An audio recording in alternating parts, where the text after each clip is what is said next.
kan kita akan memberikan kalian semacam training gitu ya. Meskipun harusnya bukan saya yang memberi karena saya kan baru ya. Tapi ilmunya lebih tinggi. Baru tapi di dunia dosen tidak perempuan. Ada yang lebih senior gitu. Secara umur. Nah, jadi di lab academic and human factors itu sama halnya kalau misalkan di luar itu kadang nama justru malah yang paling sering ada daripada lab lainnya gitu. Nah, masih ingat nggak kalau di sistem itu, di sistem itu ada apa? Orang.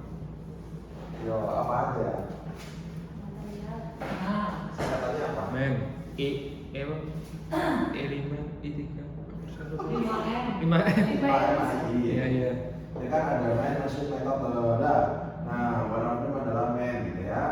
Nah, man inilah yang melatar belakangi kenapa di sistem teknik industri atau IESE, sistem industrial engineering itu ada namanya ilmu ekonomi human factors. Nah, human factors ini juga sebagai pembeda nih yang nggak dipelajari di teknik lain. Jadi teman-teman cukup bangga, ini adalah satu-satunya yang dipelajari daripada teknik-teknik yang lain.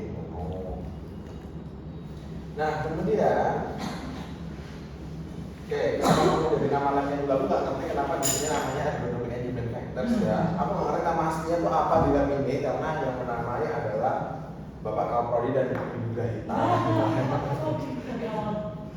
Ketika saya masuk, saya usul ke Bu Gahita, nama labnya itu bisa diganti ke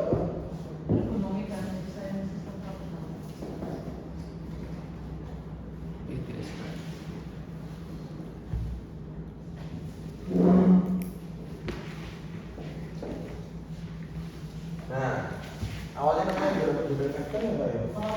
Iya, yang awalnya kan ekonomi dan human factor. Mereka kayak bahasa Indonesia aja campur bahasa Indonesia. Nah, kalau di luar negeri sebenarnya kita tuh punya beberapa negara acuan untuk human factors aspek manusia ya. Misalkan kayak di Aussie itu adalah patokan untuk terkait dengan safety NK3. Kemudian beberapa jadi kita itu nanti asosiasinya kita punya yang namanya asosiasi biasanya itu berhubungan sama ILO, International Labour Organization. Jadi di dunia itu ada namanya organisasi tentang labor, apa bahasa besarnya? Pekerja, para karyawan gitu ya, International Labour Organization. Nah, nanti ILO itu biasanya akan mengeluarkan misalkan standar allowance produk, kemudian dia ngeluarin standar kalau pekerja itu harus kerja berapa jam, termasuk pekerja 6-8 jam itu yang ngeluarin ILO gitu. Jadi biasanya kalau teman-teman mau skripsi atau penelitian, ILO ini pasti ada rujukannya. Dulu teman ILO kan? Terus habis itu ada yang namanya, kalau ILO kan pekerja ya, kemudian ada yang namanya IEA, International Ergonomic Association. Ini emang asosiasi khusus teman-teman ergonomis. Jadi kalau ahlinya itu namanya ergonomis ya. Ergonomis orang-orang yang ahli di bidang ergonomik itu namanya ergonomis. Ada International Ergonomic Association. Nah, di sini nggak hanya jadi teknik industri, biasanya justru malah jadi kedokteran, psikolog masyarakat, psikologi, dan macam-macamnya. Dan kebetulan ini kan masih aktif banget ya IEA ini ya. Dan di Indonesia tuh ada, jadi per negara tuh ada di Indonesia itu ada yang namanya PEI. Ini Indo ya, itu. Nah, namanya ada PEI atau Perhimpunan Ergonomi Indonesia. Jadi kebetulan saya member PEI, jadi ketika saya jadi member PEI, saya otomatis menjadi member IEA gitu. Karena ini memang organisasi resmi di bawahnya IEA gitu. Misalkan kita ikut conference atau workshop internasional yang sempat saya share, ikut dari PEI ya? Bukan ya? Nah, kalau yang dari PEI itu biasanya akan ada dapat pengakuan dari IEA sekaligus. Oke, nah ini sangat berguna banget kalau teman-teman mendalami ilmu ergonomi dan human factors. Biasanya sih saya join karena pengen aja sih, karena waktu itu dapat diskon kalau conference. Terus tapi karena di dalamnya cukup banyak, saya ketemu banyak tulisan ergonomi. Kemudian salah satu tokoh PI yang terkenal itu ada yang namanya Pak Momo. Ada Pak Momo. Pernah dengar nggak? Enggak. Pak Momo. Pak Momo itu adalah dosen ITS dulunya. Dia adalah pembawa atau pencetus pembawa ilmu ergonomi untuk teknik industri di Indonesia. Nah, Pak Momo ini sangat berbeda nih sama culture-nya UNY. Kalau culture UNY itu kan dosen tuh dosen tinggal udah. Pak Momo sebagai pencetus ergonomi di Indonesia, bahkan dia belum meraih S3 sampai sekarang gitu. Tapi dia dapat nomor besar ya, kalau nggak salah ya, DRC gitu, karena dia memang pembawa ilmu ergonomi. Ini dari ITS. Kalau di bidang SCL itu ada Pak Nyoman, itu juga dari ITS gitu. Kemudian ini terkait asosiasinya, kemudian oke, kita bedah ergonomic human factors. Kenapa waktu saya masuk saya bilang ke Bu Priska kalau nama ini itu perlu diganti karena HFE, dia ini kalau di luar sebutnya HFE ya, human factor ergonomics. Itu adalah satu hal yang sama.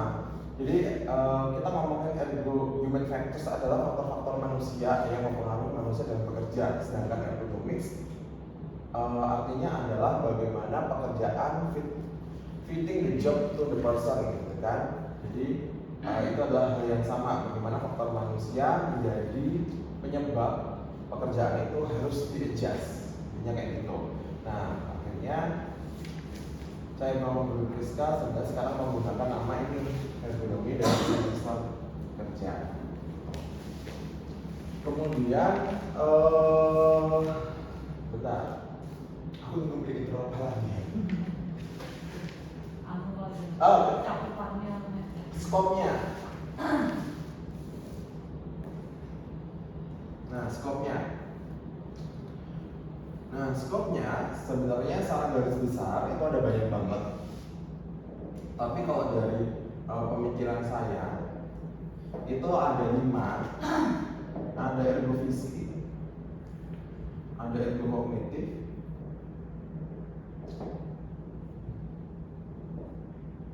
ada ergonomic in product design. Kamu lupa ya? Makro. Hah? Makro. Oh iya, makro, ergonomic makro. Iya makro. Makro. Diri sendiri. Aku lihat dulu. Toko itu kok. Saya paling kan fisik tuh karena mikro. Jadi makro di. Enggak, aku tuh pernah bikin start pembukaan naskah. Pembekalan dan pengarahan aslab. Semua yang buka ya.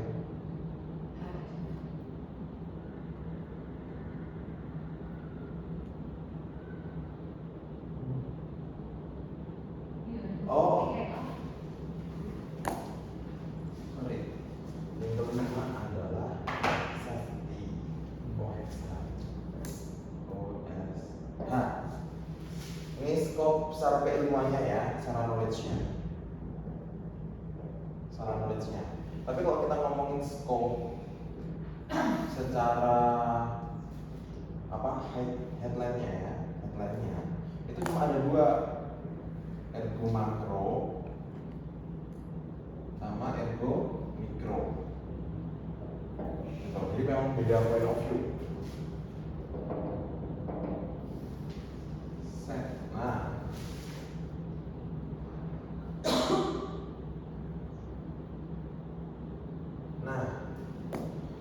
Oke, dari tanya dulu ada ergonomi makro sama ergonomi mikro. Ergonomi makro adalah ergonomi yang dia itu membahas lebih luas dalam suatu organisasi. Misalkan kita bahas participatory ergonomi. Participatory ergonomi itu adalah ilmu di mana kita itu kalau kerja kan ada orangnya banyak ya, ada bosnya, divisinya dibagi-bagi gitu ya.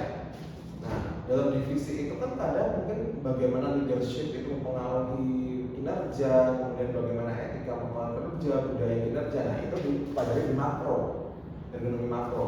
Nah, biasanya kalau di Indonesia ergonomi makro itu akan dipelajari di S2 ya Mbak ya, benar ya. Nanti kalau misalkan aku di intrap ya. Iya, tapi itu pun nanti kan dispesialisasi lagi. Yang berminat gitu. Betul. Bukan belajar lebih dalam di S2. Biasanya di S2 atau di mata kuliah pilihan di kelas 1 gitu. Karena ekonomi makro ini memang kompleks dan karena banyak variabel yang nggak bisa kelihatan. Kalau manusia kan sesuatu makhluk yang kompleks gitu. Kemudian kalau mikro itu sebenarnya yang teman-teman pelajari sekarang, misalkan lebih ke satu aspek manusia. Misalkan di sini Risma itu ngapain? Risma itu kerja, dia itu ada lingkungan kerja fisiknya, ada posturnya, ada pengangkatannya gitu. Itu secara garis besar makro dan mikronya. Kemudian kalau secara knowledge-nya itu biasanya saya selalu bagi jadi 5.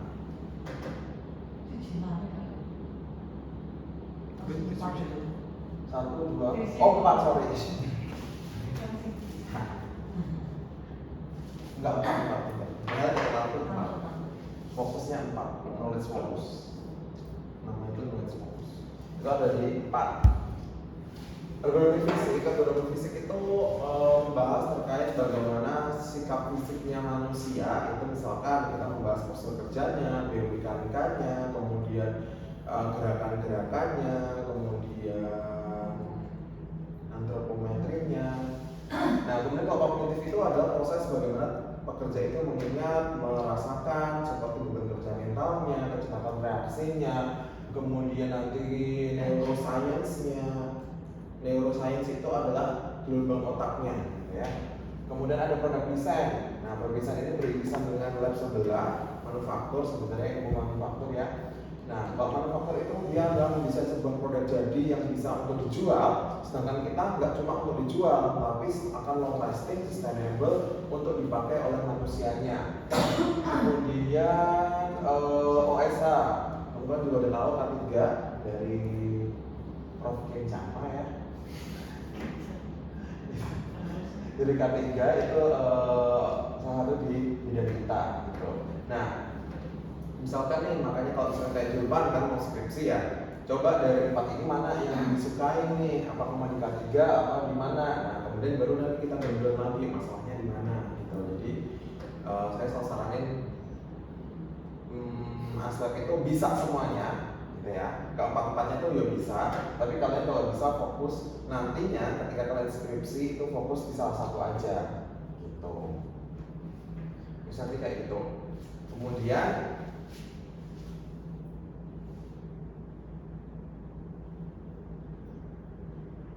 udah.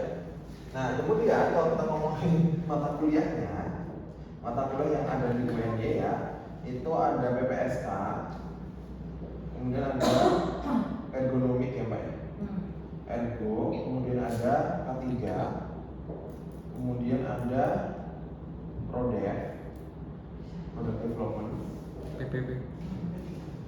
kemudian ada mata kuliah pilihan lainnya. Nah, ini doang ya? Iya. Mata kuliah pilihan. Ada mata kuliah pilihan lainnya gitu ya. Nah, seperti yang tahu PPSK itu di kampus saya di Bu Graita, tapi kan Prof. Kencama, Prof. tapi Bu Graita mungkin juga, karena nanti bisa selang-seling. Bu Anissa. Gitu. Karena Prof. kan berhubungan sama manufaktur gitu ya. Kayak gitu. Nah, sebenarnya kalau kalian meninjau di kampus-kampus lain itu mungkin ada sedikit perbedaan. Kayak kalau kalian main ke UI itu labnya itu dibagi dua tuh. Ada lab ergonomik sendiri, ergonomi desain sistem kerja sendiri, sama lab ergonomik product design sendiri. Jadi kalau ergonomi product design itu bawahnya Prof. Amalia, itu bimbing saya. Kemudian ergonomi yang ergonomik doang tanpa product, inovasi product itu di bawahnya Bumaya. Itu bisa saya juga sih. Jadi ada beberapa kampus yang membedakan dua hal itu gitu. Kemudian kalau product design itu memang beberapa kampus juga, mungkin kalau kalian ngobrol sama teman-teman yang lain kayak itu sama ada yang difokuskan di lab manufaktur gitu. Nah, cuma saya selalu ngomong ke Bu Graita, saya kata kalau produk itu kita masukin ke ergo karena ya sebuah produk itu instead of proses manufakturnya, proses manufaktur menurut saya kayak ngikut aja gitu loh. Tapi desain awal dia itu harus human centered, kemudian dia harus memenuhi kebutuhan manusia itu ada di kita keilmuannya. Kalau UGM jadi satu sih. Maksudnya tapi desain produknya lebih ke arah manufaktur yang tadi diomongin Pak Dana. Jadi emang kadang tiap kampus tuh beda-beda itu. Jadi kalau kita kemarin sepakatnya yang desain produk memang ngajunya lebih ke ergonomi gitu. Kalau manufaktur ya udah lebih ke prosesnya, proses produksinya. Jadi nanti kalau misalnya kalian pas main ke kampus lain kok beda ya, itu memang biasanya keputusan dari masing-masing di prodinya gitu, mau masuk ke mana. UI jadi satu. UI di UI itu irisan. Dia itu kalau zamanku itu irisan. Sekarang masih irisan kok. Sama manufaktur. Iya. Jadi kalau sekarang ada penelitian bersama itu dia dibagi dua-duanya. Asal. Tapi kalau sini apa Pak? Berarti Pak yang membedakan dari yang lain. Apa? Dari itu Pak, kan tadi kan UGM ke manufakturnya, nanti ke berarti perbedaannya kalau misalnya ke arah manufaktur dia ke arah humannya itu lebih sedikit mungkin ya porsinya, karena desain produknya mungkin dia lebih ke ya proses produksinya. Tapi kalau kita di sini maunya kalau kita desain produk ya tetap ada faktor humannya itu tetap muncul gitu, karena kan kita mendesain ya untuk user kan. Kalau misalnya kita apalagi mendesain yang memang kita pakai misalnya kursi gitu ya, kalau kita cuma mempertimbangkan proses produksinya mungkin nggak akan oke untuk si pemakainya. Makanya kemarin keputusannya yaudah desain produk tetap difokuskan ke ekonomi gitu. Kalau misalnya di UGM mungkin saya kan kemarin saya nggak masuk ke desain produk ya waktu saya S2 juga, tapi sepenglihatan saya ya memang desain produknya itu lebih ke arah manufaktur, kecuali kayak misalnya dulu ada proyek membuat ring jantung waktu itu. Nah saya sempat diminta bantu, cuma saya mundur karena di situ selain kita belajar proses manufakturnya juga belajar tentang ring jantung kan dipasang di manusia. Nah sedangkan itu kan hal yang saya takutkan gitu kan, maksudnya kayak saya kurang terlalu paham di kehidupan manusia yang di dalam. Beda halnya misalnya ekonomi fisik yang cuma postur, nah itu kan nggak sampai yang ke dalam. Nah itu jadi tergantung UGM pun proyeknya akan itu tadi misalnya manufaktur, tapi kalau ada keterlibatan tentang manusia ya dia tetap balik ke ilmu ekonomi lagi. Jadi tergantung dari proyeknya. Tapi kalau secara secara garis besarnya dia lebih ke manufaktur kalau desain produknya. Nah di sini kita yang di prodi kita pengennya desain produknya, apalagi yang dipegang Pak Dana itu lebih ke arah ekonomi gitu. Jadi menitik beratkan ke humannya juga. Tapi sebenarnya ya kita tetap bersinggungan sebenarnya sama SIP itu cukup ini lah, kita keilmuannya itu karena kita mendesain produk juga pasti arahnya ke proses produksinya seperti apa. Aku juga ngerti kenapa yang sebelah itu dinamain SIP ya. Karena sistem integrasi industri kan maksudnya sistem industri terpadu itu ya semuanya ya harusnya ada human factornya, harusnya dia namanya aja sistem manufacturing terpadu gitu ya. Harusnya lab nama labnya manufaktur atau apa iya kayak aku makanya nggak ngerti kenapa namanya kayak gitu ya. Soalnya waktu penamaan tuh memang pas kita belum hadir semua. Hanya Nah, jadi kayak ada rancu mungkin karena ya mungkin saya ya pas Pak Adam mungkin mikir sendiri kan gitu, jadi mungkin belum ada feedback. oh iya Pak Adam itu sebenarnya fokusnya nggak terlalu ke industri kalau aku baca backgroundnya ya.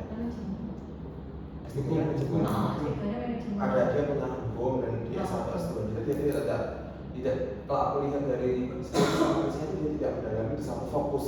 Kita baru S3-nya fokus ke analisa keputusan kan. Itu makanya aku kayak benar itulah kenapa beliau menamakan manajemen si prodi ini seperti ini. Makanya masih ada yang ngambang gitu dan macam-macamnya. Karena dulu mungkin ya saya wajarkan belum ada feedback dari teman-teman dosen lain kan, mungkin pas bapaknya berdirikan juga sendiri gitu, ada yang diajak. Makanya kalau kenapa ketika saya masuk ya yang di bawah, maksudnya yang saya bisa masuk usulkan kan di ergo ya udah saya diskusi ke publiskan. Kalau SIT kan ya bukan ranah saya.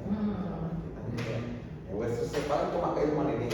Kemudian salah satu alasan kenapa UGM itu masukin produk desain itu di manufaktur itu sebenarnya adalah karena teknik industrinya UGM itu adalah pecahannya dari mesin gitu. Jadi mesin itu dulu itu kalau nggak salah yang bakar alumni UGM enggak santai. Enggak, jadi waktu saya jadi marketingnya UI, jadi itu aku belajar UGM juga. Nah jadi itu setahu saya itu adalah dulu di mesinnya UGM itu ada pakar ergonomi apa piye gitu. Kemudian dia itu ergonomi manufaktur. Kemudian dia itu kepikiran kenapa nggak ini dipecah aja nih sekalian mungkin produk baru teknik industri. Akhirnya mereka memecah lah itu. Jadi basicnya itu adalah si manufaktur ergonomics kepisah industri setahu UGM Iya, itu. bahkan dosennya teknik industri di sana masih persentasenya dengan dosen dari mesin juga banyak gitu. Jadi kayak S1-nya lulusan mesin itu yang dosen teknik industri banyak di UGM karena ya itu pecahannya dari mesin sebenarnya. Makanya kayak misalnya dosen ergonomi sana ada yang S1-nya mesin, ada ibu-ibu guru ini kalau itu juga S1-nya mesin, tapi padanya beliau berkecimpungnya di ergonomi, di lab ergo. Jadi memang mereka itu jadi mereka memang kuatnya di manufaktur sebenarnya untuk teknik industrinya secara keseluruhan. Tapi akhirnya yaitu pecah ke industri, nah makanya arahnya itu tadi desain produknya lebih ke manufaktur ya mungkin banyak juga alasannya.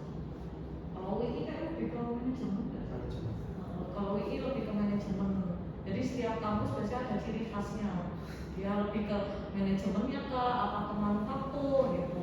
Nanti di teknik industri sini tuh lebih ke arah mana fokusnya gitu. Jadi kalau kayak meskipun industri kreatif tapi tetap acuannya saya masih belum terlalu paham di sini akan fokus kemana.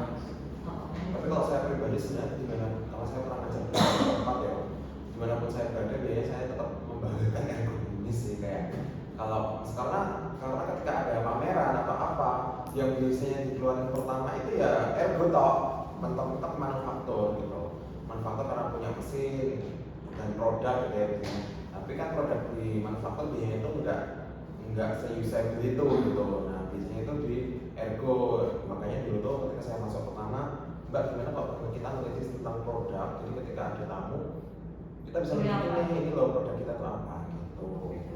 Gitu sama kalau di sana dulu di Telkom kita sampai punya beberapa produk unggulan gitu ya. Dulu saya mendesain meja buat crafting, kemudian meja untuk pengelolaan sampah otomatis. Nah itu terus website khusus gitu. Jadi kalau ada pameran itu langsung bisa keluar gitu loh. Gitu. Dan visinya Prodi kemarin kayaknya lebih acuannya ke desain produk ya. Visi keilmuan kita kemarin kan waktu akreditasi kan kita kayak setelah akreditasi kita berbenah agak banyak ya, maksudnya terkait dengan visi keilmuan kita arahnya mau kemana. Nah itu sepertinya kemarin setelah visi bareng ada setuju kita arahnya ke desain produk sebenarnya. Itu karena desain produk itu kan bukan hanya mempelajari tentang humannya aja, tapi juga proses produksinya, kemudian SCM-nya juga masuk. Jadi untuk membentuk produk tadi itu gimana alur rantai pasoknya, nah itu kan masih masuk semua. Kemudian misalnya alur tersebut pakai proses bisnis, nah itu akan dipelajari di ERP. Nah itu jadi kan dari desain produk itu akan dipecah ke keilmuan yang lain yang ada didukung di lab-lab masing-masing, jadi ada SCM, SIT, SPSS dan sebagainya. Nah itu kemarin keputusannya di situ. Jadi sepertinya untuk sementara kita memang visinya ke arah desain produk gitu. Kalau kemarin hasil diskusi dengan Pak Adam pun dan yang lain. Kalau di UI kan manajemen, kalau di sini lebih ke manufaktur. Memang setiap prodi harus ada visi keilmuannya, harus ada ciri khasnya. Meskipun kita mungkin industri kreatif ya, tapi terus apa ciri keilmuannya yang lain gitu selain industri kreatif. Karena maunya Pak Adam juga kita nggak terbatas hanya di industri kreatif.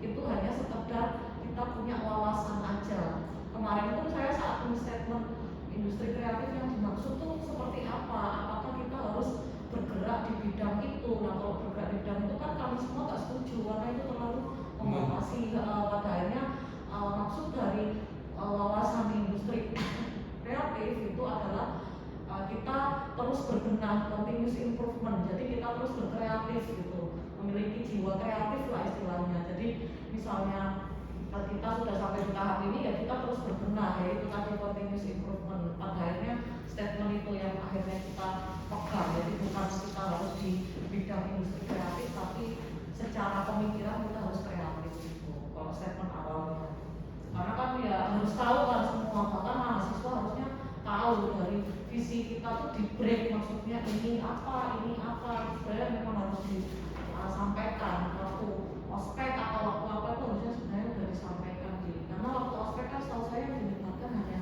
kaprodi kan, yang biasanya datang ke anak-anak baru. Nah, sebenarnya saya pengennya tuh kalau misalkan sama kayak di dulu ya waktu saya pindah itu kalau misalkan jadi itu ketika ada mahasiswa baru, teman-teman yang senior tuh bikin apa namanya penyambutan aja ya dari kumpul doang, nanti ada turulan bawah, nanti yang tampil siapa yang tampil Aslar. Aslar tuh menjelaskan, oh di situ kita fokusnya ada berapa, kemudian di sini apa, di sini apa. Jadi adik-adik itu ketika masuk tuh, oh ternyata ini prodi cukup apa namanya beneran ya gitu. Jadi setiap aspek apa menjelaskan fokusnya masing-masing, jadi mereka juga punya pikiran terbuka, oh nanti aku bisa belajar. Terus bonusnya adalah melihat absennya keren. Oh ini ya asletnya Ergo gitu, itu bonusnya ya. Nah itu jadi makanya kemarin pas Dulfan ngajuin mau ada proyek itu saya sebenarnya sama dosen lain tuh setuju, cuman ya tinggal proposalnya kalian aja gimana bentuknya itu. Kalau menurut aku ya puisi, maksudnya di dalam masukan ketika ada mahasiswa baru 24 belum ada yang diikutin aja nggak apa-apa. Dibarengin aja sama 25. Misalnya waktunya nggak cocok gitu loh. Dimasukin aja sama 25 kan. Pokoknya harus ada di segala program itu. Jadi sama setujuannya ya kita di aspek kan bisa nanti jelasin bilang kamu tuh karena saya ngajar 24 kita udah ngomong nggak tahu, jadi kadang saya jelasin itu diselingi dengan penjelasan kita tuh punya lab ini loh gitu loh. Di lab ini ya kan saya bergeraknya di Ergo ya, jadi saya jelasin yang banyak di Ergo. Nah tiba-tiba pas lu kamu kan rekrut aspek, nah saya baru rekrut kok minta rekrut lagi gitu. Hah? Makanya coba bersih kita harusnya. Udah tak bilang kalau motor atau keliling lab itu bilang dulu kita bersih dulu ya, minimal apa kayak dirapiin kayak bakal punya gitu. Jangan tiba-tiba kok kotor ya, kok katanya human, kok kamu jorok. Ini gara-gara prodi nggak ada uang untuk bayar uang bersih-bersih. Enggak sih, lebih ke FT-nya itu bangun gedung baru kan harusnya dipikirkan untuk kebersihannya sih. Operasionalnya. Nah itu enggak, jadi ya balik ke prodi masing-masing. Soalnya kan prodi kan Ya kalau ada mahasiswa kita beli aja kan sih. apa? Aku udah tahu kan harus banget di rumah. Kenapa kemarin nggak pakai sana? Tapi murah kok, kadangnya 500 tuh 600 udah dapat. Ya besok kalau ada sisa beli aja nanti. Iya beli terus. Kalau ada yang pinjam ikan sebenarnya. Iya betul. Tetap balik lagi. Ngono ada mau ditanya nanti nggak secara cinta lalu. Konsep awal. Ergo mikro belum jelasin Pak. Ergo kalau salah skop ini tidak ada makro sama mikro gitu ya. Risma sama Jono mau jelasin dulu Kak. Coba jelasin kamar. Mikro. Ayo belajar jelasin tuh Mikro kan yang tadi kan Pak. Iya. Ada 4 Dua. mikro. Ada makro sama mikro. Iya, tapi yang mikro 4 itu kan Pak. Yang fisik kayak fisik bla bla. Soalnya kalau yang makro itu terlalu kayak di suatu kayak kompleks ya, bisa kayak seperti apa? Itu bedanya. Bedanya. Beda hal. Jadi yang aku saat itu aku bagi secara keilmuannya. Dan fokus itu ada 4. Tapi kalau secara garis besar itu ada 2, ada makro sama mikro gitu. Jadi di dalam ekonomi fisik itu ada makro ada mikro lagi sebenarnya gitu. Jadi kalau makro itu kan kita membahas organisasi secara besar, kita nggak melihat per individu nih per orang. Nah kalau mikro itu kita bahasnya per orang. Oh Risma sebagai pekerja itu posturnya di mana, biomekaniknya di mana, ada fatigue di mana, stresnya di mana, kalau itu per individunya. Kalau makro lebih ke organisasi biasanya stres kerja di suatu organisasi atau budaya organisasinya seperti apa yang berpengaruh ke kita. Ya lebih skopnya lebih besar lah kalau makro. kalau misalkan saya dulu kan lulus juga nggak di bidang ergo ya, saya juga bidang K3 ya saya dulu ya. Nah, itu apakah masih bermanfaat? Bermanfaat. Ya, makanya waktu dulu awal-awal saya bilang ke Julpan sama Risma ketika kalian masuk di ergo, itu jangan takut kalian kerja nggak di bidang ergo, bahkan nggak masalah gitu. Karena ilmu ergo itu bisa dipakai di keseharian. Misalkan kita lagi mengendara nih, oh ternyata ketika kita mengendarai suatu motor itu setiap berapa menit harus istirahat, kemudian kalau misalkan ada tanda-tanda capek di fisik kita harus seperti apa, nah itu bisa diimplementasikan di situ. Makanya biasanya kalau teman-teman lihat dosen-dosen ergo di beberapa kampus ya, kayak misalkan di UI, di sini, di UI, di UGM, mungkin adalah dosen-dosen yang lebih ceria daripada dosen lab lain. Lebih Lebih banyak ngomong. Ya karena itu memang kadang kita karena kita udah tahu ilmunya sendiri dan kita implementasi untuk diri sendiri gitu ya. Kayak misalkan dalam kerja mental, oh kita tahu nih, saya rasa saya temporal limanya lagi tinggi, oh berarti saya harus ngapain gitu. Sama kita juga gitu. Dan kita biasanya dosen ergo dirinya itu tipikal yang tidak sakit hati biasanya ya. Jadi kayak ada masalah udah ya diomongin, ada masalah apa, dan selesai gitu. Kalau di ergo biasanya gitu. Yang saya amati di beberapa kampus ya. Iya kan, di UGM itu juga ngomong. Pak Adi yang ngomong. Suaminya Bu Anissa itu kan pakar ergo juga di UGM. Nah, itu beberapa tahun jadi dosen terlucu di UGM, maksudnya di prodinya. Jadi kayak memang biasanya lebih nyantai gitu bawaannya. Kalau yang dosen ya ada lah yang serius gitu mungkin beberapa orang, tapi mayoritas memang orangnya biasanya lebih santai gitu sih. Maksudnya ya serius gitu, tapi kita lebih ke karena kita belajar tentang human ya kita dibalik lagi ya kita tahu batasan seseorang itu misalnya ke mahasiswa aja, oh kalian udah banyak tugas nih, udah overload. Nah kita biasanya lebih ke oh ya udah gitu misalnya dimundurin atau gimana gitu kan, biasanya saya lebih terbuka untuk itu gitu kan. Tapi kalau saya biasanya dipartnerin sama dosen yang lain, saya ya nanya dulu gitu, misalnya kayak PSIT itu nggak mungkin saya dimundurin terus saya ambil apa ya keputusan sendiri gitu, dan bukan tuh dimundurin gitu kan. Malah PSIT kan suka saya mundurin tuh yang apa yang proyek kedua karena saya yang memberi keputusan, jadi oke lah tak mundurin. Nah kalau proyek 3 saya mundurin nggak mungkin karena bukan saya yang ini. Jadi kayak ya biasanya gitu saya sama Pak Dana ya udahlah kalau lagi overload ya udah tuh ini. Jadi kalau suaminya Bu Anissa itu ergonomi fisik fokusnya. Jadi memang nanti kalian tertariknya di mana nih? Misalnya si Risma, oh saya sebenarnya yang postur, biomekanika, makanya ya udah itu tentang ergonomi fisik.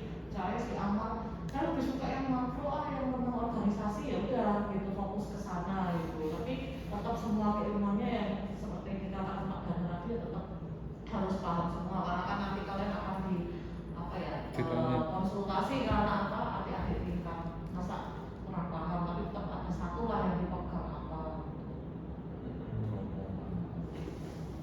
belajar materinya ya cepet aja materi dibaca sendiri. Kamu cocok juga ya sih. Modulnya dibaca sendiri. Ya sebenarnya aku bingung mulai dari mana ya, tapi aku berpikir mengurutkan dari yang PPSK dulu ya Mbak ya. Nggak apa-apa, karena kan semester ini mungkin santai.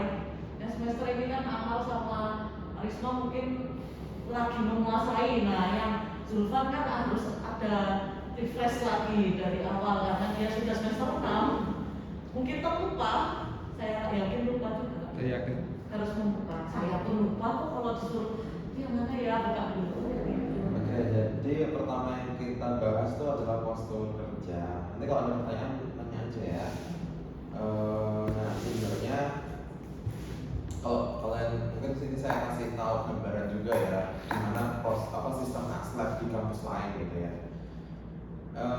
Sistem AXLab di kampus lain itu mereka benar-benar bekerja banyak hal. Mereka melakukan draft assisting, kemudian mereka bikin format laporan, lembar pengamatan, modul, mereka melakukan penilaian, pretest, post-test, presentasi, studi kasus gitu.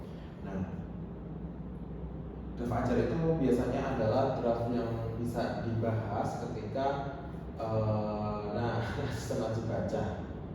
Setiap rangkaian wajib membawa laptop berbaterai, bisa install Ergo Velo. Nah, Ergo Velo itu sebenarnya adalah software. Kayaknya masih punya. Ini nggak punya, aku udah. Aku punya kayaknya Pak. Ergo Velo. Yes. Ganti berarti. Dosen. Ini biasa. Iya, nah Ergo Velo itu dia bisa dipakai untuk postur gitu ya. Nah, kemudian ini sebenarnya kalau misalkan asistennya udah besar ya biasanya ya. Jadi waktu dulu itu satu angkatan, satu batch itu, satu lab itu asistennya ada sekitar 10-an.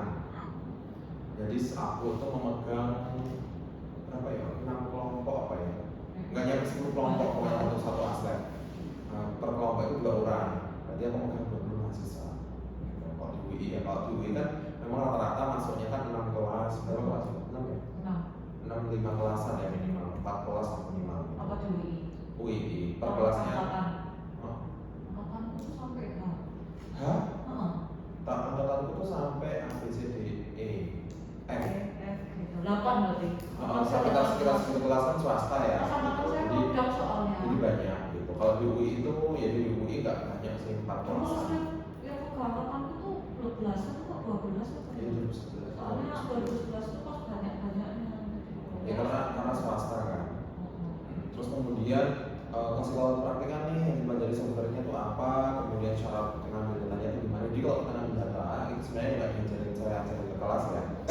Tapi kita ngambil data itu sebenarnya ada syarat-syaratnya guys. Jadi kayak misalkan pengangkatannya harus 2 tangan nih kalau kita ngomongin postur, kemudian bebannya harus tersebar merata. Misalkan bebannya itu yang sini 10 kilo, ini 8 kilo, nah itu nggak boleh. Benar-benar kalau terdus ya terdus aja gitu, kayak merata. Terus bebannya statis dan bebannya minimal 10 kilo untuk berbagai kasus. Nah, ini sebenarnya adalah draft ketika mengajar. Kemudian mulai dari sini ya guys, aku bisa mulai dari mana? Oke, kita pertama ngomongin postur kerja ya. Oke, modul juga, jadi ini bikin modul ya. Nah, tujuan praktikumnya adalah mampu melakukan pengukuran, melakukan beban posturnya. Kemudian metode yang dipakai itu lebar, ulas, sama KISI. Nah, mungkin KISI ini tuh belum diajarkan ya di kelasnya Amar ya waktu buka kita ya. Makanya saya ulang lagi nih di PPSK gitu. Nah, karena KISI ini juga waktu itu baru diajarkan di tahun 2015-an. Jadi ketika berita kuliah itu memang belum booming gitu. Nah kemudian biasanya kalau postur itu yang diajarkan ya 3 metode ini ya, Nordic Body Map, Rebar, Ulang, Isi. Oke, Nordic Body Map, kalau singkat lah ya, Nordic Body Map itu adalah output akhirnya adalah dia itu mengetahui keluhannya doang. Postur itu untuk ngajarin PPS. Iya PPS. Ayo, soalnya nggak masuk akal. Ini alatnya ya, jadi dia itu membagi kuesioner kayak gini, 0 sampai berapa? 0,27 ada 28 titik, kemudian dicek apakah dia tidak terasa sakit, cukup sakit, menyakitkan dan sangat sakit. Intinya gitu. Masih ingat komentarnya kan ya? Masih. Jawaban masih? Yang keluar Rebar. Iya. Belum, sebelum keluar Rebar. Iya, sebelum yang misalnya Nordic Body Tahu, Map itu loh, tahu. yang titik mana yang sakit. Enggak. Dapat kok mereka Ini yang mau juga kalau di kemarin tuh di FBS juga ada kok. Oh iya, kamu ikut ini kan MBKM ya. Udah, telepon aja mandiri, belajar mandiri. Ya emang perlu aja sehari. Kita ini enggak sih? Kita Sok deh. ih, amat draft doang nggak submit. Apa Pak? Apa? Kampus, asli. Apa itu Pak? Ayo. Postur.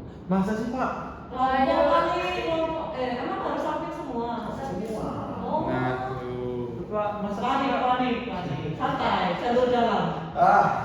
Jalur panik. Panik loh. Aduh, tidak tahu masih. Yang A2 punya Risma itu, Pak. Biar punya Risma, jangan bisa, nggak bisa. Pak, Ada lo tuh. Berarti itu udah dikerjain tapi belum disubmit itu kok. Iya. Oh alah. Sama. Kok gitu? Tapi nggak suka Bismart tuh harus di-download dulu tuh loh males. Karena dia Bismartnya Bismart gratisan. Iya, kalau apa Classroom kan enggak kan? Teorinya saya, berarti ingat ya ini ya, ketika Ingat, kerja, ingat semua ya, ya. titik-titik. Tapi nggak tahu ya pengolahannya yang diajarkan Bu Priska seperti apa. Soalnya kok pengolahannya itu ada yang beda mbak, di angkatan Nggak angkatan tahu ya, Bu. tapi aku ngajarin Zulfan gitu. Apalagi ya bu? Apa? Alif lupa apalagi Iya, saya. apalagi saya belum lupa. Berapa tahun yang lalu? Nih, jadi postur kerja itu ada gerakan-gerakan kayak gini ya, teman-teman ya. Ya Pak. Saya itu sampai 2 kali kan. Nangis dulu. Nah, ini ada gerakan-gerakan supination, pronation. Supination itu yang gimana coba? Nangis semua tahu. Yo. Supination itu yang gimana? Yang derajatnya lebih. Ini begini pak. Hah? Sini ke sini pak. Gini begini pak. Supination yang gimana? Nangis. Ya nanya. Yang gini pak, yang lebih atau kurang masih pak derajatnya untuk lurus doang. Kalau pronation? Supination itu gini, pronation itu gini. Wah. Supination, pronation, flexion itu ke depan, extension itu ke belakang. Kalau lateral rotation dia itu memutar ke kanan, di sini itu namanya medial rotation. Abduction itu sumbu tangan menjauhi sumbu tubuh. Kalau abduction itu ke dalam. Nah, kenapa postur kerja ini penting? Ada yang namanya SKD ya. Masih ingat lah ya? Apa? Apa itu? Iya, positif dia ya.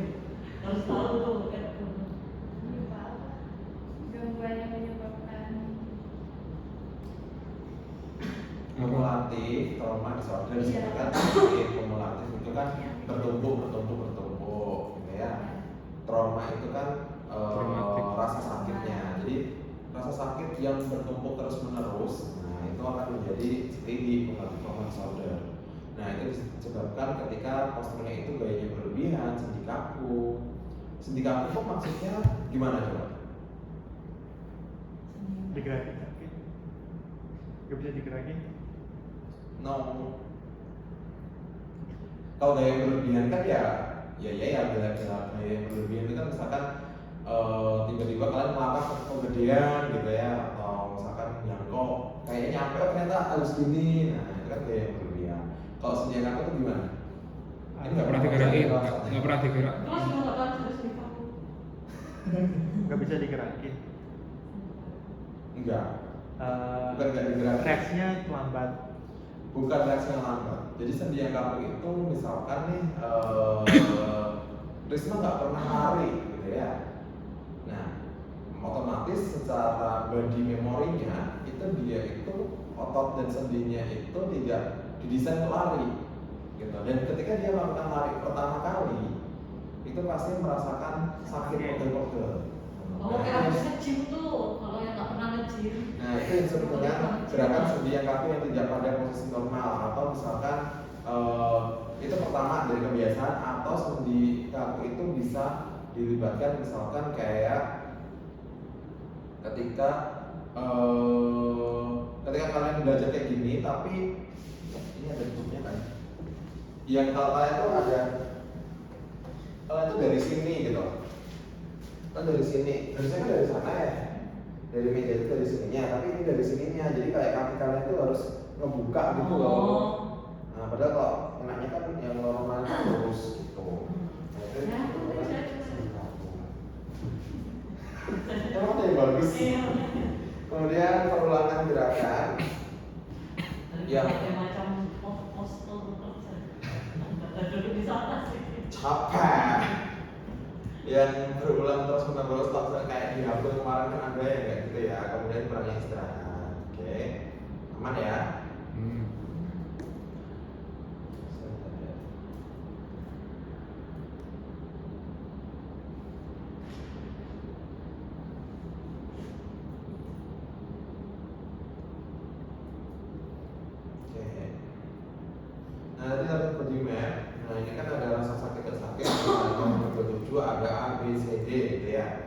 Nah, perhitungannya mungkin aku nggak tahu, aku lupa yang diajarkan pemerintah itu seperti apa, nggak tahu yang diajarkan pemerintah seperti apa. Tapi perhitungannya itu, misalkan ini kita menganalisa 5 pegawai gitu ya. Nah kemudian kita dapat hasilnya nih, yang upper naik atau atas leher. Nah sekarang itu ada berapa orang nih? Oh ternyata yang di atas leher itu ada 2 orang, kemudian yang ini tuh 3 orang gitu. Yang sakit di sini 3 orang, yang sakit di sini 2 orang. Yang bawah leher oh nggak ada yang sakit. Kemudian yang di bagian bahu kiri itu B semua, cukup sakit semua gitu. Nah dari sini baru kita prosentasekan, bikin prosentase. Ini lebih dari yang mana? Beda nih. Aku nggak dapat angkatan. Terus dipresentasekan nih berapa persen. Output dari NPM adalah Keluhan. persentase. Bagian mana yang sakit gitu toh. NPM itu tujuan akhirnya itu cuma gitu. Oke.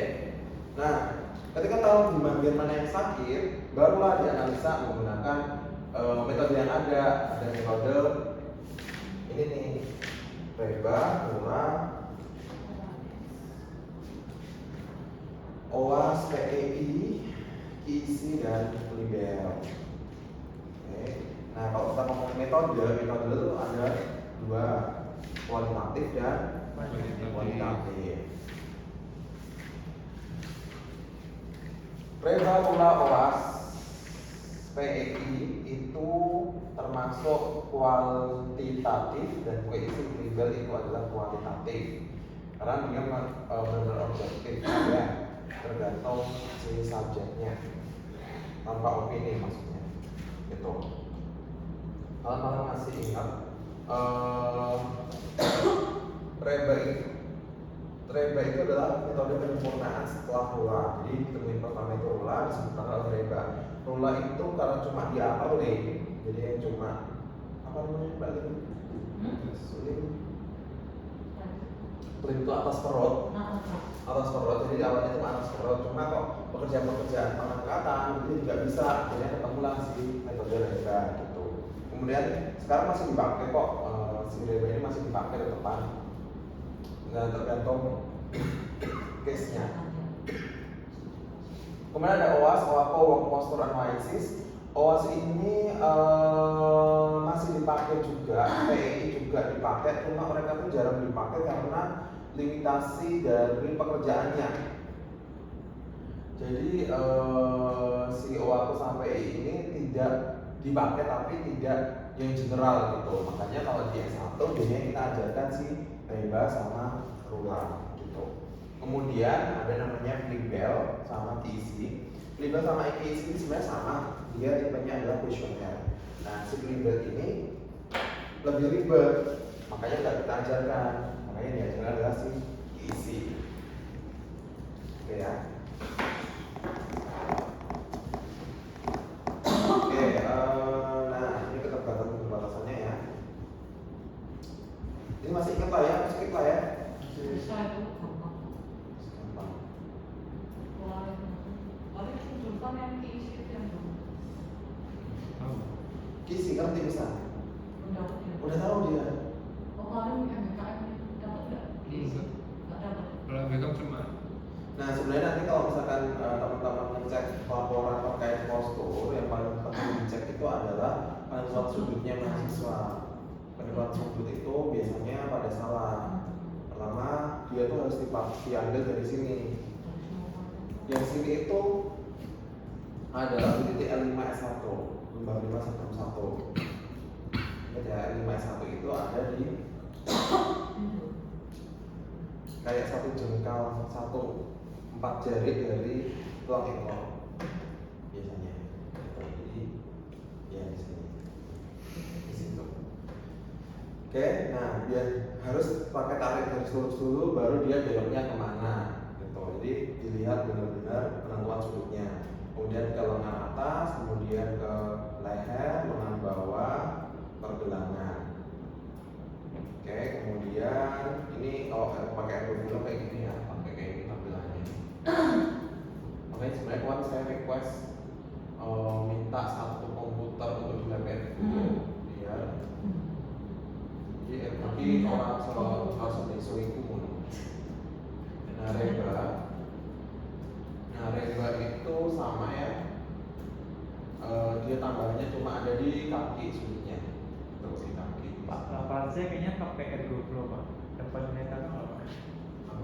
Laporan saya kayaknya pakai Ergo Flow. Gak tahu dia ya tes yang ngecek. Nggak tahu. Ah. Sama Bodoh. aja. Rebel sama nggak yang diskus dulu nggak? Ada iki sih nggak tahu. Isi nggak tahu. Kalau rebel sama nggak kanan apa kiri yang diambil dananya?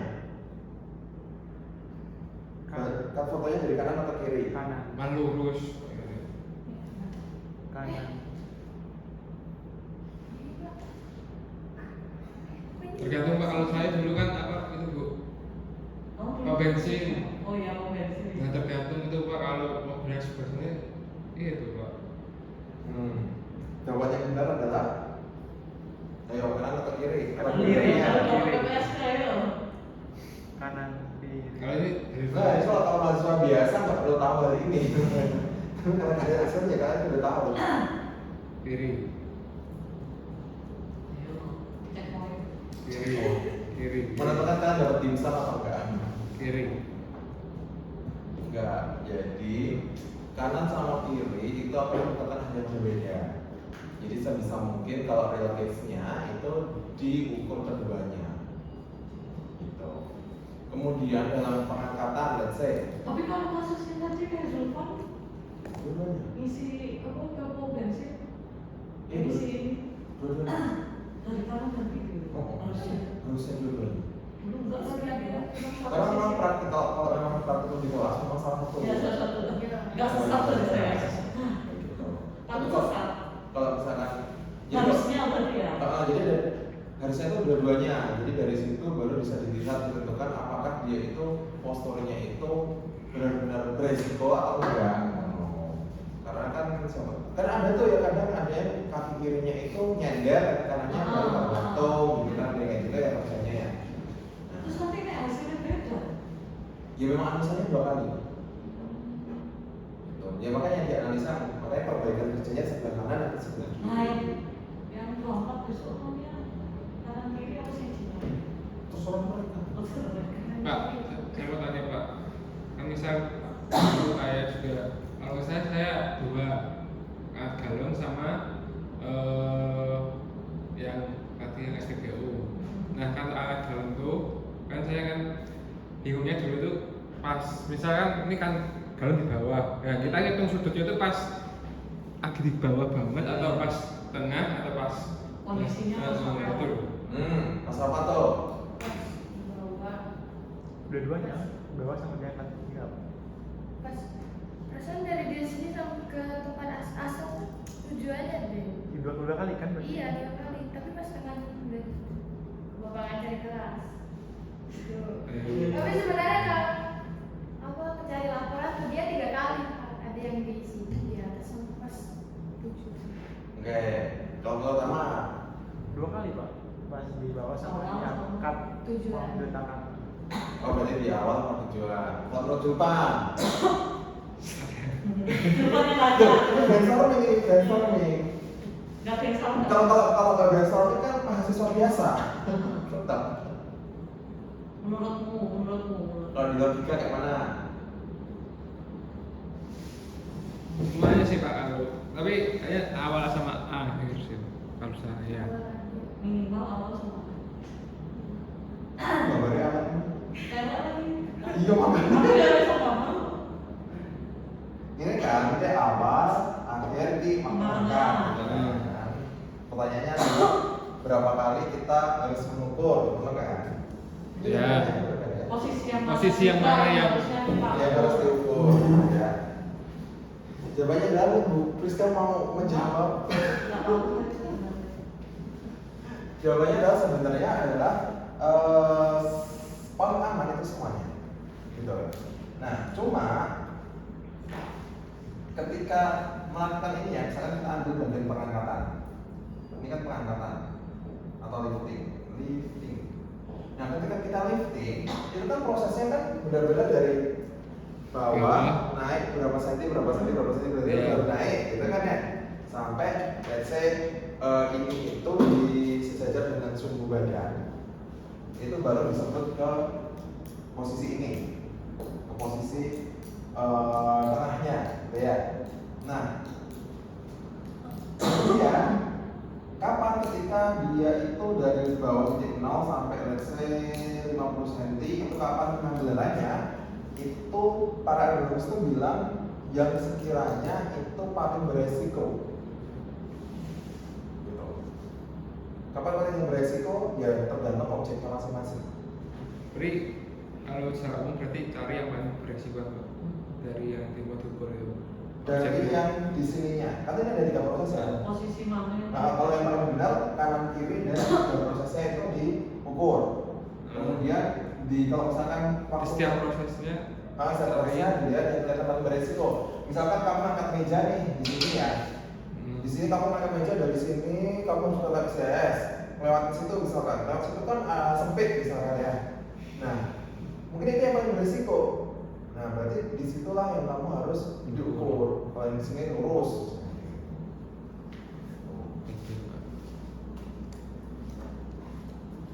Menurut aku memang kalau kita suruh mahasiswa kayak gitu kan kewalahan ya mereka ya. Namun engkau dibikin biasa baik kok kelompoknya nggak disahmi, cuma di drafting kayak apa. Itu Bapak jangan 2 kali dong sambilnya. Loh, itu biar teliti. yang nilai lo Mas Juntan. Mas Juntan. Nanti nilainya beda loh ya Juntan ya yang bawah. Enggak Pak, jangan. Itu teman. Terus habis itu siapa? Mas mau makan siang apa? Iya, tapi pas sekarang ngopi. Nah, Starbucks. Oke, olahraga. Habis. Nggak boleh stop. Kita kik. Kan dia pakai pasir pakai wifi-nya. Iya, apa-apa nih itu. Enggak apa-apa ya. Jujur aja nggak apa-apa. Olahraga ada yang ditanyain lagi. Berarti besok kalau misalnya kita jawabnya posisi yang paling resiko aja gitu. Menurut Tapi satu kali aja Pak. Salah satu. Nah, yang kanan kiri tadi disepakati aja Pak Danang ngomongnya. Nah, besok kayaknya gambar ke sekolah lagi Pak Danang. Enggak terserah. Aku biasanya terserah mahasiswa kan ya kan ya. Terserah. Maksudnya waktu kelas kan benar terserah mau ambil kiri. Salah satu aja gitu ya. Tapi nek mau aku apa bagus berbeda. Karena kan metode. Kali ya saya rajin banget gitu kan. Itu kelas A itu. Kelas A kan saja. Kelas C emang nggak boleh. Kan saya kasih les. Kelas C boleh rajin. Ya betul. Nggak boleh. Kita harus rajin. Rajin. Rajin minggu. Cuma jangan memberatkan. Oke, itu olahraga.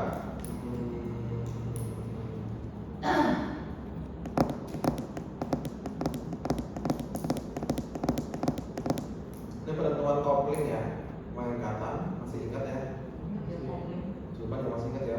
Insya Allah. Kalau nggak salah. Oke, kemudian kita langsung ke isi aja. Ya, jadi ke isi itu tanda quick exposure apa? Quick exposure cek. Dia itu sebenarnya kualitatif karena itu adalah opini dari responden ya. Cuma bagusnya gini, kenapa yang diajarkan KIC daripada breakdown? KIC itu dia itu memakai dua sudut pandang. Jadi nggak kita sebagai peneliti doang yang berpikir oh posturnya jelek gitu. Tapi si respondennya juga dilibatkan oh posturku tuh ternyata juga jelek. Gitu. Jadi dari dua opini itu digabungkan nih KIC bisa menggabungkan itu intinya gitu. Itu kelebihannya KIC. Nah, KIC ini bisa untuk seluruh badan, postur statis dinamis, berubah dengan cepat atau tidak stabil, dan dapat melihat adanya aspek vibrasi. Jadi kalau ada vibrasi, misalkan pekerja tambang, kontraktor yang kok tambang sih? Kontraktor apa sih? Pinjaman ini. Iya. Nah, ya kamu Pembangunan jalan misalnya Nah, tapi jeleknya adalah tidak melibatkan perubahan sudut postur operator secara keseluruhan dalam penilaian. Jadi kita di kualitatif soalnya diisi gitu. pendapat aja. Ini pendapat aja. Iya. Ada itu. Opininya Gitu. Nah, bentuk kuesionernya kayak gini, ada 2 kuesioner gini ya. Di sini untuk peneliti, di sini untuk pekerja. Nah, nanti digabungin nih jadi satu, kita lihat satu ya. Nah, misalkan punggung nih, punggungnya itu seperti apa? Saat melakukan pekerjaan, ini kan si A ini kan untuk peneliti ya, kita yang lihat berarti. Bagaimana postur punggung Anda? Pilih situasi kasus terburuk. Nah, nih, pilih situasi kasus terburuk itu yang seperti apa? Nah, apakah dia A1 atau A2? Dia hampir netral atau agak tertekuk atau terpelintir, atau ini sangat tertekuk. Sangat tertekuk ya berarti dia lebih dari itu. Nah, ada panduannya A1, A2, atau A3. Derajatnya itu ada panduannya juga. Oke, punggung oke. Oke, coba. Oke kan? Bisa. Tapi yang cepat tenang. Lebih mudah daripada makro. Maaf. Nah, kemudian pergelangan tangan itu pergelangan tangannya itu hampir lu tertekan atau enggak? Tuh. Ada 2 ya, dia kayak menukik banget atau enggak. Kemudian pergelangan tangan lagi, ini lebih ke aktivitasnya. Kemudian leher. Nah, kemudian ini rekapitulasi jawabannya, nanti ada rekapitulasinya. Kemudian, nah, nanti tinggal kita masukin nih, misalkan tadi kan tadi pilihannya A3. betul, itu kita tahu. Pinter. Maksudnya bukan maksudnya skor itu apanya, Pak? Oke tak lagi. Nah, cepat. Pinter. Iya. Cepat aja. Nah, kan tadi pilih A1 ya, misalkan tadi A1 netral. Kemudian si H itu punyanya si dari kuesionernya si responden itu berapa gitu kan, misalkan di H1 pilihannya. Nah, dikasih misalnya datanya kan, ketemu 2, nah dia di skornya 2. Apa skornya itu berapa? Ini ada Oh, ada deadline-nya. baca tabel aja. Oh, Kayak kemarin itu kan udah ada skornya juga. Oh. Kita tinggal cari potongan ini. saya kira A2, jadi 2 A1. Enggak. A1-nya ada, nanti digabungin A sama H. A-nya A1, H-nya A1 ketemulah 2. Ini A-nya A1, kemudian I-nya I3 ketemulah 6. Itu kan di sini 6. Nah, kemudian ini nanti tambah-tambahin ketemu 14. 14 ini adalah nilai punggung. Punggungnya itu 16 tuh nanti ada Lagi ada rujukan apa? Kategorinya. artinya apa gitu. Nah, ini bagian punggung kalau 16 itu berarti dia punggungnya moderate kalau gerakannya statis, tapi kalau dia itu bergerak sambil bergerak maka 16 itu masih aman, masih low. Jadi dia itu menilainya itu per bagian tubuh. Nah, beda sama level manual tadi. Kalau level manual tadi kan secara keseluruhan dia aman, dia nggak aman gitu. Tapi kalau si ini bisa per bagian tubuh. Isi kan? Belajar juga. Isi kan? Isi. Ada pendapat. Ikut training juga saya.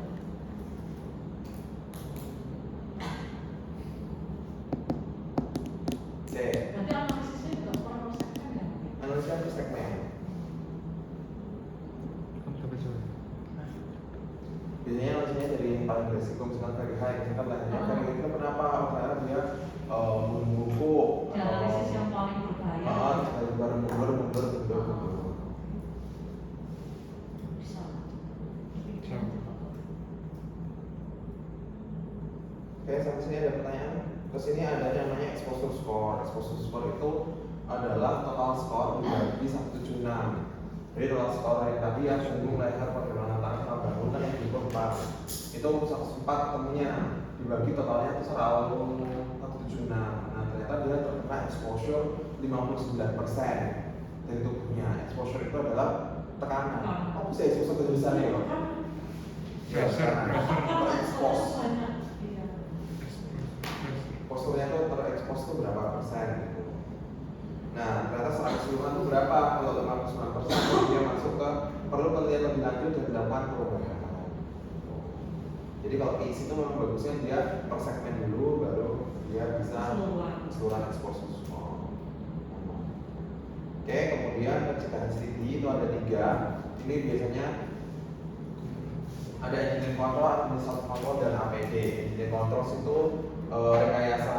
rekayasa ya, mulai dari job design, workplace design, production design, otomasi, workplace, aksesoris. Administrative control itu biasanya penjadwalan baru, kemudian rotasi kerja, training, exercise, kemudian terakhir APD atau pelindung diri. By the way, kita beli APD ya Pak? Kacamata. Ada, nggak tahu. Tak kira dihapus. Yang dihapus itu malah sound ya. Padahal beli itu. Soalnya mahal kan. Tapi padahal beli Kemarin dihapus yang harganya langsung mahal. anti redamnya makanya. Nah, makanya yang dihapus itu yang langsung mahal. Jadi kayak damage loh. Kita beli ada redam tapi Kalau suaranya. dalamnya suara. Kalau yang macam itu. Bukan itu. Masih di sini. APD apa Pak yang juga APD APD alat pelindung diri. desain. Kalau desain tuh nggak ada desain. Engineering control, administrative control, sama PPE, personal Logo ini bahkan UI sama buat. personal protective equipment APD. Iyo. Enggak kok. APD. Alat pelindung diri. Nanti kalau sudah SK Apa ya? biar kayak misalnya. Administratif. Karena semua tuh udah akses. Nah, harusnya mereka bikin ya, tapi kayak Dia bikin aja. Saya kopas kalau tender baru aja. direvisi dikit-dikit aja. Revisinya ganti logo. Semester depan yuk ke PPSK. Muncul. Enggak PPSK. Ada, soalnya ekonomi kan harusnya semester 2. PPSK semester berapa? PPSK semester 3. Nah, Oh. sedangkan arek-arek banget itu kan besok semester 3. Nah, aku nggak tahu masalah Terus Ergo semester 2. Oh. Nah, mereka kan belum buka. Nah, equivalensinya tuh Pada sama PPSK anu ya, syarat ya harusnya. nah, aku nggak tahu sistemnya di UMB kayak gimana nanti equivalensinya. Jadi ini kan ya. Ya, Kita jelas aja. Masuk 1 Nggak ada semester juga. 2 itu. Nah, makanya saya kalau organisasi kurikulum bisa terjadi kayak gitu. statistik juga nanti. Jadi kayak harusnya kan prasyarat ya, kayak misalkan PPSK itu adalah prasyaratnya ekonomi. Tapi kalau untuk organisasi kurikulum, untuk transisi kurikulum ya itu dibuka 1 sampai 2 semester itu ya wes di prasyaratnya dihilangkan dulu. Jadi dibarengi. Jadi mau nggak mau kayak mahasiswa kayak di tempat itu yang ambil mata kuliah. Semua pasti. Saya minta astaga. Oke, kasih Kak cukup ini main 2 aslabnya. Untuk 1 lagi. Ya senang kurang apa? Ini guys. Mono. Tengah jalan itu kurang. Soalnya belum tahu treatmentnya gimana yang diambil 2 itu. Maksudnya sebagai syarat kan. Ini ya karena ada perubahan kurikulum kemarin kan. Statistik pun juga begitu gitu. Yang kena ergo sama statistik. Oke, kita lihat tempat Rismah ya. Terus Contoh. Jeansku ini penjahit. sama Rangga itu. Ya. Eh. Aturan nama saya di atas cuma kan nimnya 2. Udah. Apa sih formatnya kayak gini? Dari format aja dari komen loh. Itu pakai template-nya Pak Heru. 2024. Salah. Oh, Wah. coret Yang ingat bukan? coret. Dulu tapi aslabnya itu galak-galak. Oh gitu. Saya kena dikit aja salah. Pak sebenarnya apa TCD itu sebenarnya dah soalnya penyakit apa enggak? CDD. Kan itu menumpuk kan ketika kerja kan nggak sadar nih, bukan menumpuk itu sebenarnya udah penyakit, dari penyakit atau enggak sih? Dan nunggu. Nah, itu penyakit sih. Tapi bukan Sadar nggak sih sebenarnya?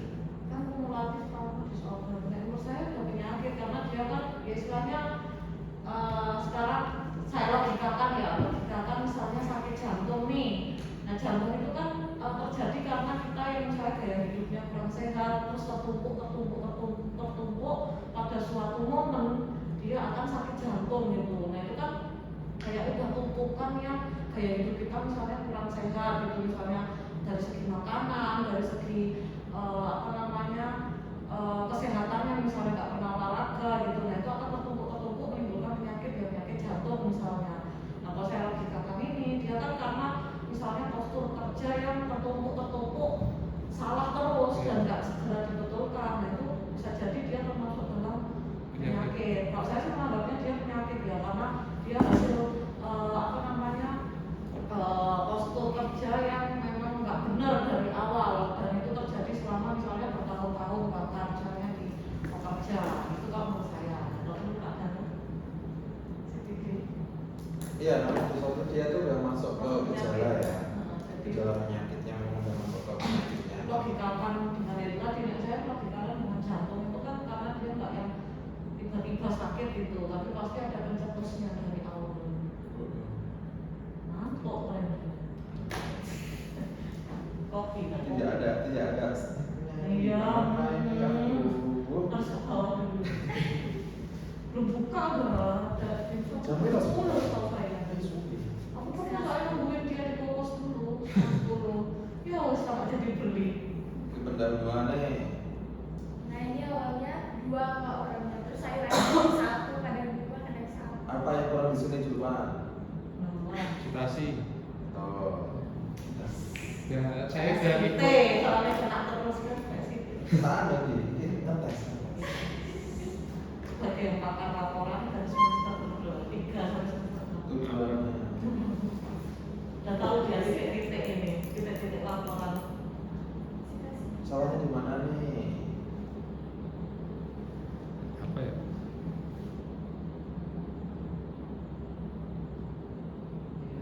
Harusnya kalau saya lihat tujuan, harusnya lihat rumus masalah dulu. Tapi nggak ada rumus masalah itu. Ada enggak? Nggak ada. Soalnya punya bapak tuh laporannya kayak tujuan gitu. Tujuan terus apa ya? Metode hasil gitu. Salahnya adalah tidak sistematis. Dia harusnya kan MDM dulu, baru lebar, baru menilai resiko. Nggak ada ngitung produktivitas, nggak ada ngitung produktivitas, nggak ono. Baru memberikan rekomendasi perbaikan postur. Aktivitas itu mungkin bosen gitu sih. Oke. Yes. Ya itu sama Apa metode? Salah. Ya Allah Pak. Betul loh, deg-degan di situ semua. Tahu gitu dari semua kemarin, kalau gitu dari awal kemarin Pak trainingnya Pak. Iya, Iya. ya kata dari kepak ini harusnya dari awal gitu. Biar bener. Tanya kakak waktu sibuk kan beli kakak kau kalau minta dulu. Iya loh, dia nyari apa dulu. Ini loh. Nilai dari saya udah. Ini harusnya masa nanti habisin itu. Niat loh. Perumusan masalah dan bulan manfaat atau pengumuman Pak kan manfaat. sering kalau ngomong kesulitan aku. Hah? Senyum-senyum. Paling selalu kok sama saya. Nilainya bagus tuh. Amin. Dan saya insya Allah bagus tuh. Pengolahan. Apa yang mau depan? Ayo. Foto bapaknya. Kan cuma ada nama ya, nama sama umur. Kira-kira apa yang kurang? Sekelamin. Pekerjaannya. Pekerjaan. Pekerjaan dijelaskan di atas. Umur udah toh. Udah tahu profesionalnya dari sana. Kerja orang yang punya skoliosis sama yang non skoliosis beda apa sama? Beda. Saya skoliosis pak. Aku juga. Iya. Yang mirip itu apa? Iya, Saya skoliosis. otaknya ya. Enggak kan tumbuhnya. Iya. Umumnya jadi kayak ganggu tuh kan sama kiri beda. Sama. Nah, itu gimana? Makin lagi. Ya terapi aja. Itu karena apa? Turunan atau karena? Enggak karena Posturnya bersalah. kebanyakan pakai tas kanan doang atau kiri doang. Oh. Kalau aku ya, kalau nggak tidurnya itu terlalu banyak PR karena Ya betul. Tahunnya kalau skoliosis? ke fisioterapi aku. Enggak awalnya. Enggak, emang aku MCO ke fisioterapi. Oh, terus baru kasih saya itu. Nah, kalau itu Maka ya jatuh macet terus dipakai sama ibu. Kok gini terus sama dokter. Oh, soalnya juga ya mas gitu. Oh. Ya Nah, gitu aja. ini kurangnya adalah nggak tahu ya. Ada harusnya ada historical medis. Historical medis itu harus dicantumkan kalau kita manusia ya. Jadi sejuta itu pak harusnya pak. Iyo. Nah, Jadi sekalian mengajari kamu mengoreksinya seperti apa. siapa? Catat gak sih? Udah aman pak. Jadi kalau misalkan ini tempat Risma itu udah ada poin kurangnya apa, berarti nanti patokannya adalah punya Risma plus poin-poin tadi, menurut Ya. Nanti kalau misalnya respon sama amal kurang memuaskan bukan dari Pak Hal. Ih, type ini O-nya gede. Off it kecil. Ngeri kali. Makanya Itu aspek itu sedekah. jangan sampai sepuji skripsi aku yo. Ini nggak dimiringin. Saya Dia cuma kontak saya tadi. Astagfirullah.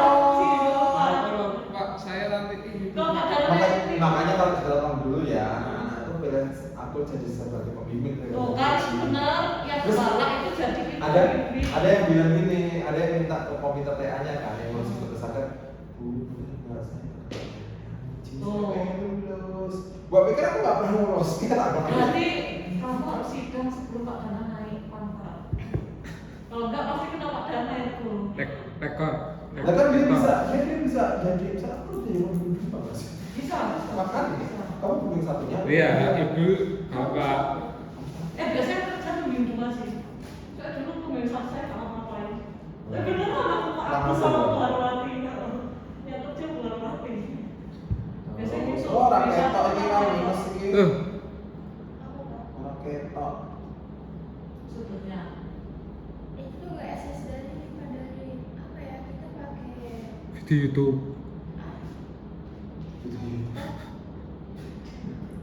Video YouTube saya coba. enggak 3 kali yang ngambil dari kurang ajar gitu. enggak pakai aplikasi APS yang enggak 75 kan enggak begitu. Kamu percaya sama Rangga? Iya. Iya. Ada kesalahan apa coba? Kaki. Kakinya apa? Iya nggak pak? Makanya sebelah doang. Sebelahnya kan ke bawah ya, sebelah sananya kan ke atas. Aku kira buntung. Salah. Ya salah itu adalah pergelangan tangan. Nggak kelihatan. Pergelangan tangannya kemana? Hilang. Ketutupan baju. Harus kita loh, besok jurusan. Aman bu, aman. Aku percaya sama juta. Percaya pak, percayain pak. Satu kelompok berapa? Dua. Dua aja. 4 nanti punya beban. 20.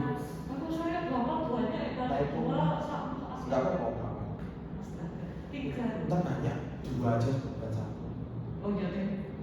Yang kerja cuma satu. Nek tiga kan bebannya satu. Ya kalau tiga nanti. Coba tanya Amar, dia tiga. Nah yang beban berapa? Dua. Apa? Enggak ada yang beban kan? Tiga kan. Beban 2. Sebenarnya beban Pak. Tahu ya sendiri Pak. Kalau bilang pinter-pinter terus langsung sih. Kognitif Ya, itu Kok kognitif. bisa? Bukannya satu rajin-rajin ya? Yang satu kan full chat GPT. Ah. Yang satu harus diarahin. Ah. Itu aku kerja sendiri loh Pak. Apa kamu kerja sama anak? Itu kayak kerja apa gitu loh. Oh, pinter. Ya pasti dia lah. Ya, Sama virus makanya. Mending sendiri Pak. Kerja nggak oke ya. Sebenarnya kalau kerja kalau kita bisa ngarahin dia juga kerja kok. Jadi kalau cukup kesimpulan. Rekomendasi.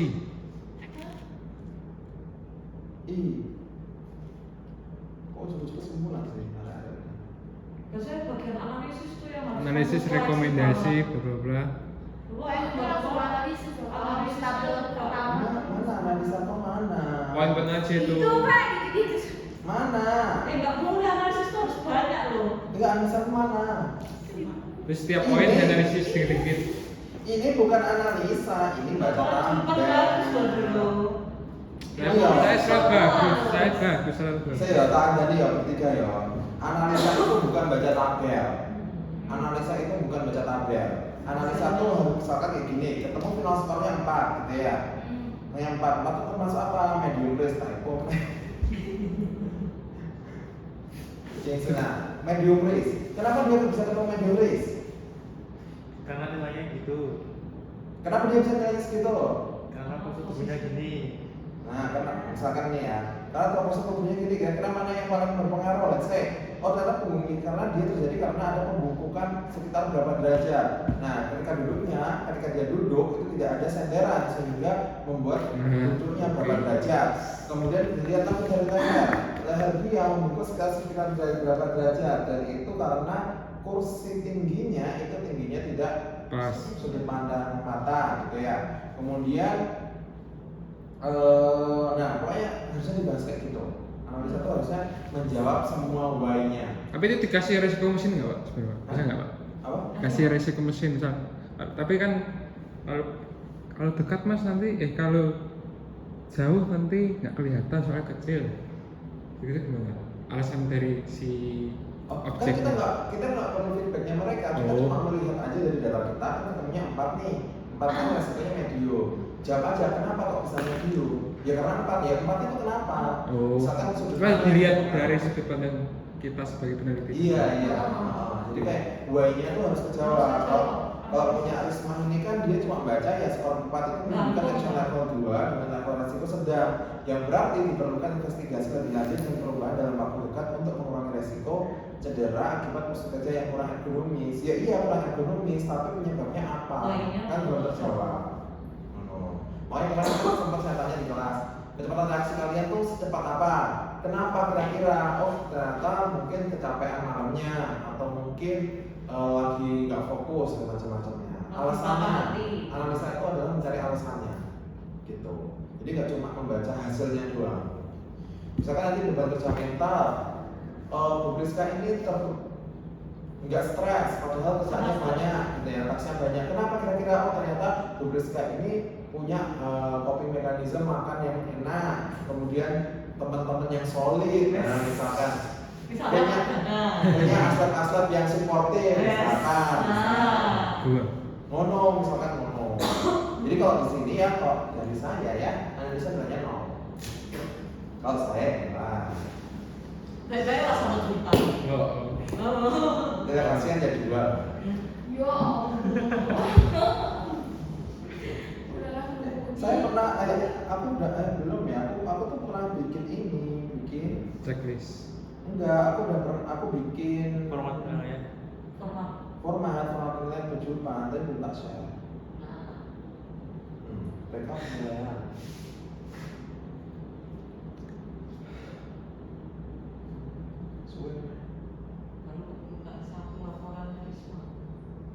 Makanya tidak dibatalkan karena Amar ya, Risma kan Amar belum sakit. Bahas lagi. Minus itu Pak. Ini kan ya ada contohnya ya. Jadi ada kelasnya, raketok nanti. Semua nah ada attitude, responsive assistant, attitude assistant. Nah ini kan ada laporannya nih. Nah di sini saya udah bikin rubriknya nih. Rubriknya berapa? Yang kasihan berapa? 0,39. Laporan tidak memenuhi standar minimal, banyak bagian kosong atau tidak sesuai dengan pedoman. Tapi kalau saya langsung Attitude tidak menghormati asisten, sering mengabaikan instruksi atau menunjukkan perilaku negatif yang mengganggu. Terus rubrik responsi menjawab dengan benar sangat sedikit atau tidak dapat menjawab sebagian besar pertanyaan, menunjukkan pemahaman yang sangat kurang. Pak, kalau laporan harus ada tinjauan literatur nggak Pak? ya citasi. Kalau citasi kan di latar belakang, kayak ada bab sendiri buat tinjauan literatur nggak? Misalnya kamu Di analisa ya, misalkan gini. Misalkan gini ya, misalkan tadi 4 dikarenakan sudut punggung yang terlalu besar untuk pekerjaan yang normal. Sudut ini terjadi karena kursi yang disediakan untuk pekerja itu tidak memiliki sandaran untuk menyandarkan punggungnya. kemudian seperti penelitian Prisca 2013 bahwa sandaran kursi dapat mendukung postur kerja dan produktivitas pekerja seperti itu. Nah itu boleh, harusnya kayak gitu yang benar. Gitu. Tapi ya minimal ada analisanya dulu. Kalau ada analisanya, ada sitasi atau fakta yang mendukung si itu. Semua skripsi juga ngono. Wah, itu Tahu pilih itu Pak, kirimnya itu Pak, apa via Word aja Pak. Dan tahu mendali apa enggak Pak? satu arti lah pakai analisa kayak sih. Contoh lah daripada yang lain. Coba. Laporanmu kan agak baik lah. Tapi kan laporan Jihan lebih baik Jihan. Iya lebih bagus. Aku nggak mau cacu. Laptop. Iya. Aduh. Astaga. Kasih laptop di mobil. Oh dia di mobil. Ya wis lah. Ya udah sampai mati hari. Dan kas mati. Ya laptopnya nggak. Dia pakai drive nggak? Ada di drive? Kita ada di Bisma. Oh di mana ya? Tak sini.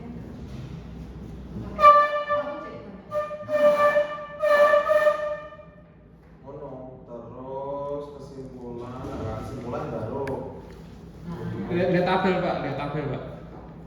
Wah. Kalau warnanya ini gimana Pak? Warna Pak, tidak ergonomis. Apa sih tak kalah? Kayak cari-cari kesalahan ini semua. Iya lagi. Ya itu kan Tabel atas lagi Pak, tabel atas lagi Pak. Oke lagi. Yang atas Pak, yang atas Pak, yang atas Pak. Apalagi Atas lagi, atas lagi. padanya kok nggak sama gitu. Kepala tabelnya nggak Pak? Pakai sini nggak Pak? Kepala tabel di apa? Di Harusnya kepala tabel ada semua harusnya. ya kalau enggak, maksudnya kalau beda halaman. Oh iya harusnya ikut. Tapi itu nggak beda halaman. Enggak kan bisa beda halaman Bisa dari itu. ya. Ini loh dan saya ganti. Di apa namanya, Pak? Saya lupa. Repeat. Repeat di terus tuh. Oh itu doang kan? Iya, itu juga enggak. Itu kalau itu ada aturan kalau tabelnya dipotong, namanya harus diulangi. Iya, iya itu. Yang masuk Jepang. Iya, Nama itu ini repeat. loh ya, tabel ini. Iya. Bukan hidden roll. Nama itunya sama ininya. Sama kepala tabelnya. Ini malas. Enggak itu harus ikut. Di saya kok tak salah itu. Ya makanya kemarin pas awal banget Ibu grader sini langsung salah loh. Apa ya? Karena itu jelek. Kesimpulan rekomendasinya di mana pertama? Nah, rekomendasi. Refleksi pribadi. Nah, awalnya saya berencana untuk malas lebih dari 2 orang, tapi keterbatasan jumlah pekerja. Iya, tapi kasur lebih Oh, besar. betul ada. Itu satu orang satu Pak yang refleksi pribadi. Enggak sih, aku ngomong sih. Curhat anggota kelompok harusnya. Anggota kelompok. Refleksi. Oh, nggak apa-apa sih. saya mendapat Saya berdapat. Belum loh, berprogram ekonomi. PSIT lo tanya dulu kan. Aman. Banyak kontroversi. Gitu postur kerjanya gitu. Itu nanti data pelatihan nggak sesuai Pak, nggak urut Apa? WD, PH. Mana? Oh, saya dokter dulu. ya itu nanti Bagus. lah. Terus pokoknya menurut pengetahuan jurusan gimana? Nah, itu nanti pilih. Ini kan udah merasakan pahit ininya, coret-coret laporannya. Tapi dia tuh selalu dapat laporannya yang enak. Ini. Nggak tahu kan sekarang. Nah, rezekinya, laporannya ini enak terus, jadi kadang laporannya lumayan bagus. Daripada yang lainnya maksudnya. Iya. Apa sih yang bagus? Nah, laporannya lebih baik lah. Lanjut Pak. Lanjut apa mana? Sudah. Lapor tuh jam 11. Baru jam 10. Ganti ini enggak laptop. Yo, orang dosen bukan PXP ya.